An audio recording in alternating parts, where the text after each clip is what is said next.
خلت کو مائل پرواز کر رہا ہوں میں، جنون عشق کو ہمراز کر رہا ہوں میں۔ الہی میری عقیدت کی آبرو رکھنا، تیرے ہی نام سے آغاز کر رہا ہوں میں۔ الحمدللہ بادہ توحید کے مت والوں، شمع رسالت کے پروانوں، غوث و خواجہ و رضا کے دیوانوں، آئیے ہم اور آپ سب سے پہلے اپنی اور ساری کائنات کے مرکز عقیدت، لمبے لمبے ہاتھوں سے بھیگ دینے والے آقا، ہم گناہ گاروں کو اپنی رضائی رحمت میں چھپانے والے آقا، شفاعتی لأہل الکبائر کا مستعی جاں فضا سنانے والے آقا، بے کسوں کے کس، بے بسوں کے بس، بے سہاروں کے سہارے، بے چاروں کے چارے، حضرت حلیمہ کی آنکھوں کے تارے، حضرت آمنہ کے ماہ پارے، جن کی زبان لسان اللہ ہے، جن کا ہاتھ ید اللہ ہے، جن کا چہرہ وجہ اللہ ہے، جن کی شفقت رحمت اللہ ہے، جن کا دستور آئین اللہ ہے، جن کی نورانیت نور اللہ ہے، جن کا سبق لا الہ الا اللہ ہے، اور جن کا وجود محمد رسول اللہ ہے۔ یعنی دعائے خلیل، تمنائے کلیم، جگر گوشہ عبداللہ جناب محمد رسول اللہ صلی اللہ تعالیٰ علیہ وسلم کی بارگاہ بکس پناہ میں آپ اپنے نبی سے جتنی محبت کرتے ہیں، اس محبت کی حیثیت سے یہ نظریہ، یہ عقیدہ، یہ اعتقاد، یہ سوچ، یہ فکر لے کر کہ حضور مدینے سے ہمارے درود پاک کو سن رہے ہیں۔ ایمان ہے نا سب کا؟ تو یہی نظریہ لے کر، یہی اعتقاد لے کر کہ حضور سن رہے ہیں، ایک مرتبہ حضور کو درود پاک پڑھ کے سنائیں، بڑے آواز بلند سے، صلی اللہ علیہ نبی الامی وآلہ وسلم، صلو علیہ الصلاۃ والسلام علیک یا رسول اللہ یا حبیب اللہ یا نبی اللہ صلی اللہ تعالیٰ علیہ وسلم۔ آپ کو اللہ کے گھر میں آنے کے بعد بہترین چانس اور بہترین گفٹ اور اللہ کی عطا اور مہربانی یہ ہے کہ تمہیں اگلی صف میں بیٹھنے کا موقع مل جائے، ہے نا؟ یہ بہت بڑی مہربانی ہے۔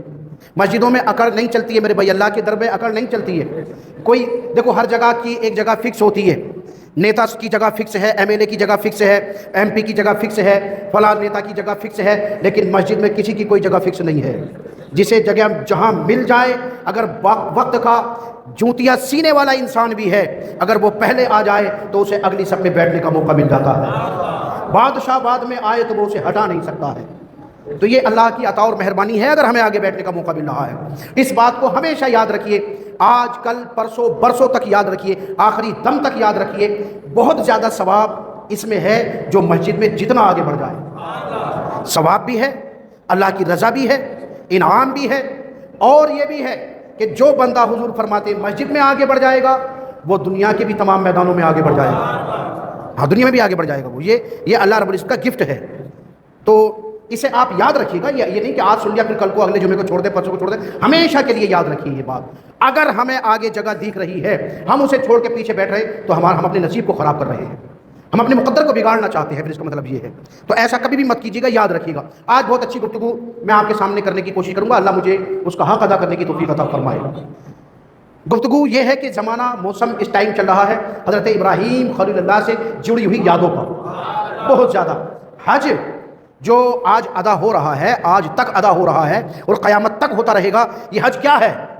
ابراہیم خلیل اللہ کی اداؤں کا نام حج ہے۔ قیامت تک ابراہیم خلیل اللہ کی اداؤں پہ عمل ہوتا رہے گا، کیونکہ حج نام ہے حضرت ابراہیم اور حضرت سارہ، حضرت اسماعیل کی اداؤں کو عمل کرنے کا، اداؤں پہ چلنے کا نام حج ہے۔ اور آج تک ہو رہا ہے، لگ بھگ 2500-3500 سال ہو گئے حج ہو رہا ہے اور قیامت تک ہوتا رہے گا۔ مربع پہ کون دوڑا تھا بھائی بتائیں؟ حضرت سارہ۔ آج کیا ضرورت ہے، وہ تو پانی کے لیے دوڑی تھی، مگر اللہ کو ادا اتنی پسند آ گئی ہے کہ سارہ تو پانی کی طرف میں اسماعیل کو بچانے کے لیے دوڑی تھی، مگر سارہ تیری یاد مجھے اتنی پسند آئی، پروردگار فرماتا ہے میں اس یاد کو قیامت تک کلمہ پڑھنے والوں سے جوڑ دوں گا، پانی بغل میں دبا ہوا ہوگا اور لوگ تیرے طریقے پہ عمل کرتے ہوئے نظر آئیں گے۔ مقام ابراہیم، صفا مروہ، کعبے کا طواف، قربانی، مینا، مزدلفہ، شیطان کو کنکریاں مارنا، یہ سارے کام ابراہیم علیہ السلام نے کیے تھے۔ آپ اندازہ لگائیے کسی پیغمبر کی اتنی یادیں اس امت محمد سے جڑی ہوئی نہیں ہیں جتنی ابراہیم خلیل اللہ کی جڑی ہوئی ہیں۔ آپ دیکھ رہے ہیں نماز پڑھو گے، کوئی سی بھی نماز پڑھو گے، جب محمد کا نام آئے گا ابراہیم علیہ السلام کا بھی نام آئے گا، ہیں؟ ہر بار 2 بار دینا پڑے گا نا، جب درود پاک پڑھیں گے، نام ہی درود ابراہیم ہے، تو 5 مرتبہ تو دن میں یہی یادیں جڑی ہوئی ہیں۔ اور پھر حج کا پورا معاملہ انہی سے جڑا ہوا ہے، قربانی انہی سے جڑی ہوئی ہے۔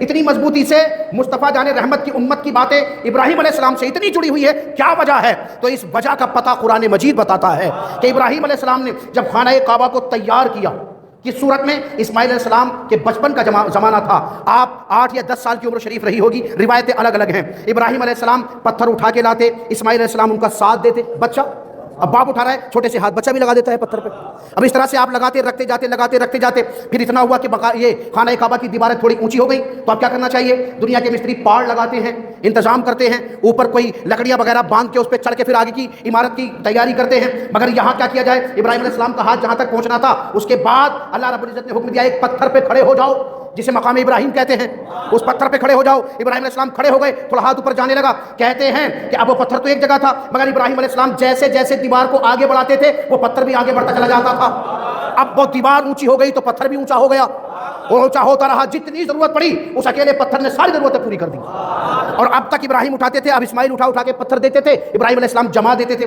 جب خانہ کعبہ کی تعمیر مکمل ہو گئی، اب ابراہیم علیہ السلام نے اسی پتھر پہ کھڑے ہو کر دعا مانگی، ربنا وابعث فیہم رسولا من انفسہم، کہ آپ دعا مانگ رہے تھے ربنا وابعث فیہم، اور اسماعیل علیہ السلام نیچے کھڑے تھے، بچپن کا زمانہ ہے، باپ دعا کر رہے تھے تو پیچھے سے بیٹے نے کہا آمین۔ دعا کیا تھی؟ دعا بھی بڑے مزے کی تھی، محبت سے کہو سبحان اللہ تو بتاؤں۔ دعا کیا تھی کہ جو دعا مانگ رہے تھے؟ دعا یہ تھی کہ جب خانہ کعبہ مکمل ہو گیا تو اب اللہ کی بارگاہ میں ابراہیم علیہ السلام نے عرض کیا، پروردگار میں نے تیرا گھر بنا دیا، میں نے تیرا گھر بنا دیا، تیرا کام کر دیا، مزدوری کر دی، میرا جو کرنے کا تھا میں نے پورا کر دیا، تیرا گھر بنایا ہے، مجھے مزدوری بھی تجھ سے ہی چاہیے، مزدوری چاہیے۔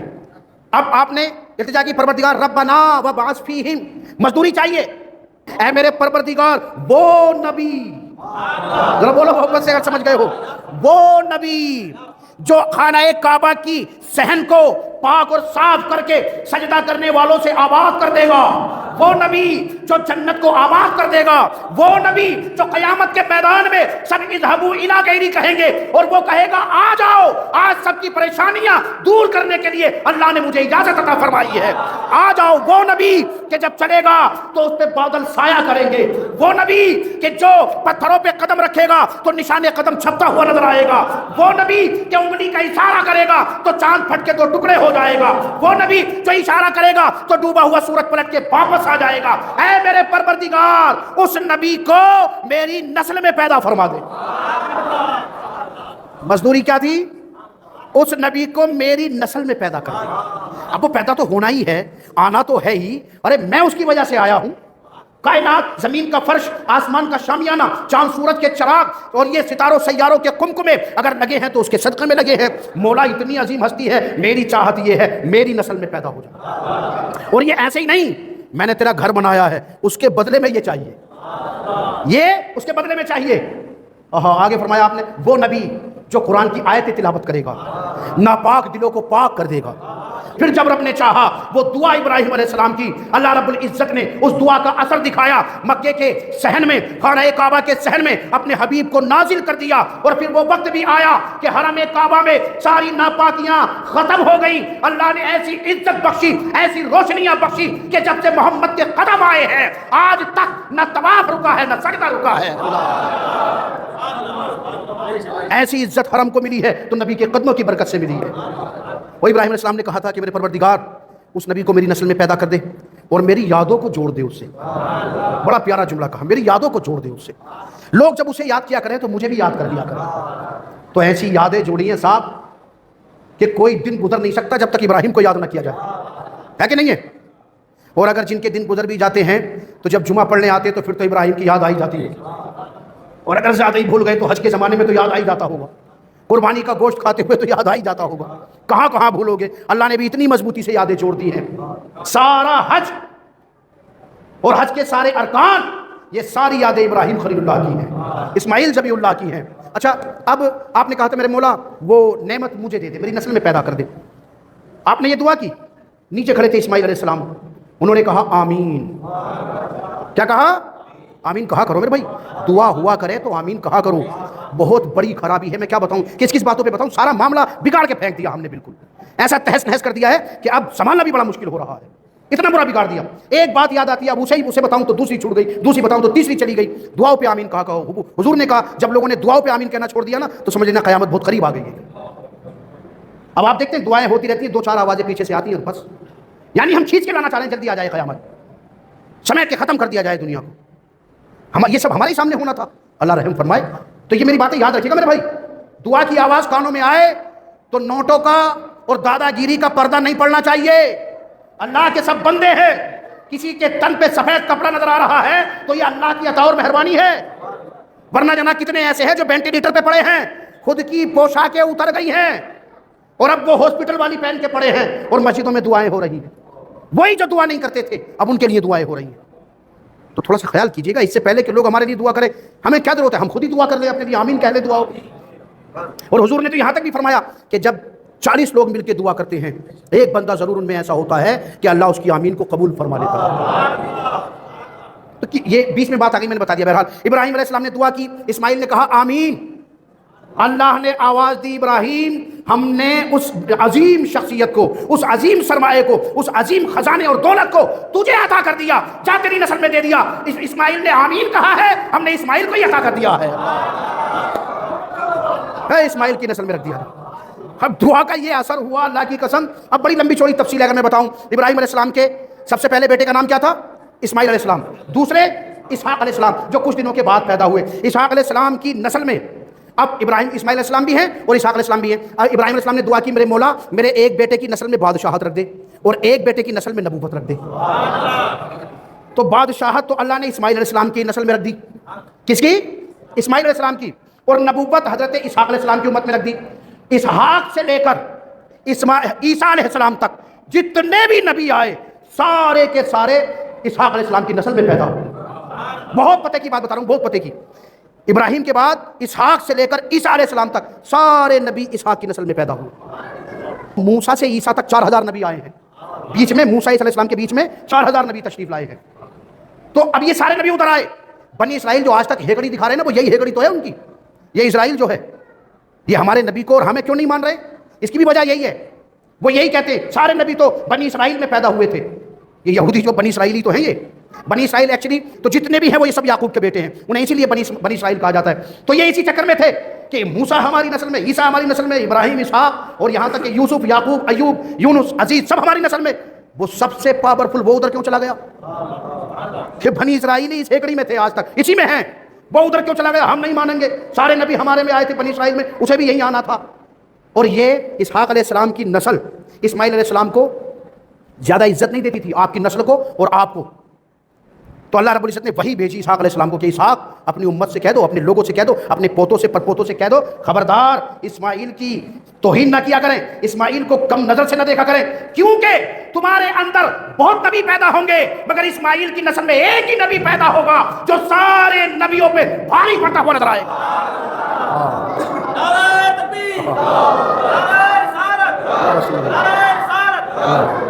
اس کی بھی ایک وجہ تھی, اب وجہ بتاؤں, یہ ساری باتیں نقطوں میں بہت ساری باتیں آ جاتی ہیں. اسماعیل علیہ السلام کی, اسحاق علیہ السلام کی نسل اسماعیل کو اچھا نہیں سمجھتی تھی.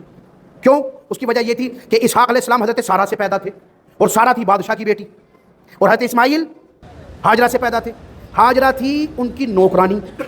تو اس وجہ سے وہ عزت نہیں دیتے تھے.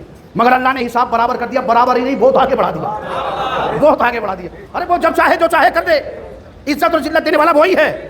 آج جسے عزت ہے وہ چاہے تو کل کا سورج بے عزتی میں نکال دے, وہ اسی کے ہاتھ میں. اللہ سے دعا کرتے رہا کرو, میرے مولا جو عزت دی اسے برقرار رکھنا, یہ تیری عطا اور مہربانی, ہمارا کچھ بھی نہیں ہے, ہے نا. اب بہرحال اسماعیل علیہ السلام نے دعا کی, ابراہیم علیہ السلام نے دعا کی, اسماعیل نے آمین کہا, اللہ نے اسی میں رکھ دیا. اب اسی میں رکھنے کے بعد کہا کہ میرے مولا میری یادیں جوڑ دے, ایسی جوڑ دی سبحان اللہ. 1400 سال ہو گئے, آج بھی جمعے کے منبر پہ, جمعے کی نماز میں, جمعے کے مجمع میں ابراہیم خلیل اللہ کا بیان ہو رہا ہے.